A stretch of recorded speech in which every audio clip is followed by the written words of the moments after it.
Galera, agora que nós já vimos nos vídeos anteriores a ressonância em compostos orgânicos, podemos começar a falar de compostos aromáticos. Vamos começar então aqui falando na parte 1 sobre a história de compostos aromáticos. A palavra aromático começou a ser utilizada por volta dos anos 1800 para classificar substâncias e óleos essenciais provenientes de algumas plantas de utilidade medicinal. E a palavra aromático foi utilizada porque essas substâncias apresentavam um odor característico.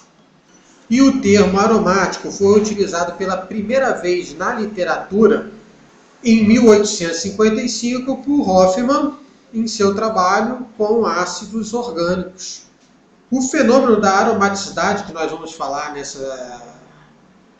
nessa parte de compostos aromáticos pode ser caracterizado através de diferentes critérios: geométricos, energéticos, magnéticos e topológicos.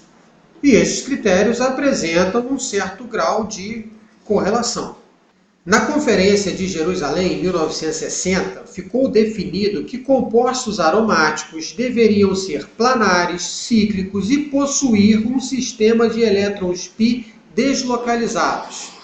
Esse sistema de elétrons π deslocalizados fornece aos compostos aromáticos um aumento da sua estabilidade termodinâmica em comparação com análogos não cíclicos, confere uma equalização dos comprimentos de ligação, propriedades magnéticas associadas com a indução de corrente cíclica de elétrons π e a tendência de manter a estrutura π. Então, como nós já falamos agora há pouco, em 1800, os compostos começaram a ser chamados de aromáticos, inicialmente devido ao odor característico de algumas substâncias retiradas de plantas medicinais. Então, aqui nós temos alguns exemplos de substâncias com odor que no início do século XIX eram classificadas como compostos aromáticos. Hoje nós sabemos que compostos aromáticos são compostos que apresentam um sistema de ligações π conjugadas, como aqui, essa substância apresenta um sistema com ligações π conjugadas, que seria uma sequência de ligações π, ligações simples, ligações π, ou seja, duas ou mais ligações π separadas por uma simples ligação. Isso seria um sistema de ligação π conjugado. Essa aqui apresenta a mesma característica, essa aqui também, porém essa última, o mentol, embora seja uma substância que apresente odor, hoje em dia não pode ser classificada como aromática devido à ausência desse sistema π conjugado em sua estrutura. Então aqui foi um grande equívoco, no passado, ter chamado essa substância como um composto aromático. Em 1825, Faraday isolou pela primeira vez o benzeno, onde ele pegou o óleo de baleia, que é uma mistura de hidrocarbonetos insaturados, fez a pirólise desse óleo de baleia para produzir o gás que era utilizado na iluminação da época, que é o gás acetileno, que, quando submetido à compressão, se transformou em benzeno. Em 1834, esse cientista aqui, cujo nome eu não sei pronunciar, realizou a síntese do benzeno partindo do ácido benzoico. Então aqui eu tenho o ácido benzoico, ele submeteu o ácido benzoico ao aquecimento, esse triângulo representa que o processo sofreu um aquecimento, na presença de óxido de cálcio, que seria aqui a cal virgem. E assim foi produzido o benzeno e o carbonato de cálcio. Em 1845, Mansfield, sob a orientação de Hoffmann, também isolou o benzeno a partir do alcatrão de hulha, procedimento que mais tarde foi otimizado e possibilitou a primeira produção industrial de benzeno. Nesta época, em meados do século XIX, as ideias relacionadas à estrutura deste composto foram sendo aprimoradas e a fórmula do benzeno C6H6 já era conhecida.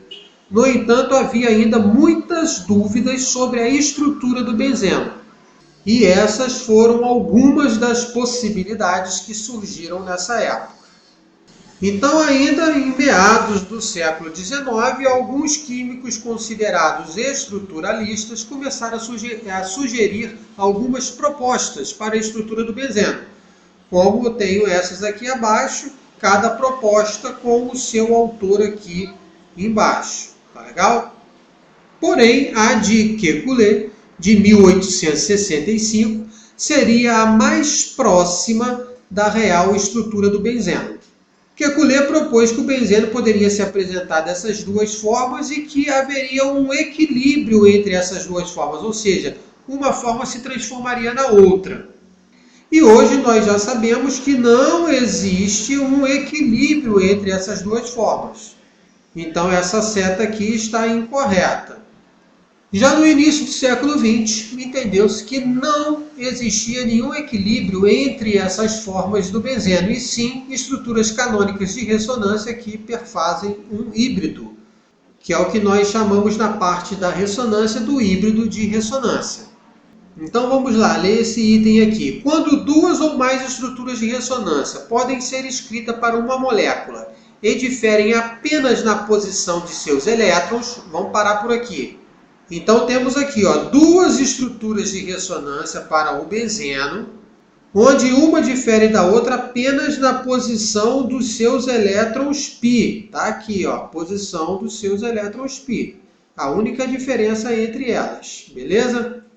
Então, quando isso ocorre, nenhuma das estruturas deverá estar em completa concordância com as propriedades físicas e químicas dos compostos.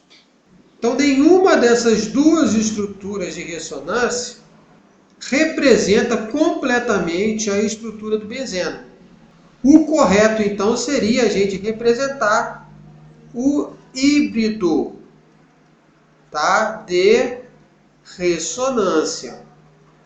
Essa é a forma mais correta de representar a molécula de benzeno, na qual colocamos esse círculo aqui no interior desse ciclo com 6 átomos de carbono, para mostrar que esses 3 pares de elétrons π estão dispersos em toda a estrutura. Aí essa parte 1 termina por aqui, e nos vídeos seguintes nós vamos dar sequência no estudo desses compostos orgânicos, partindo do conhecimento que nós vimos até agora. Beleza? Um abraço aí então, galera.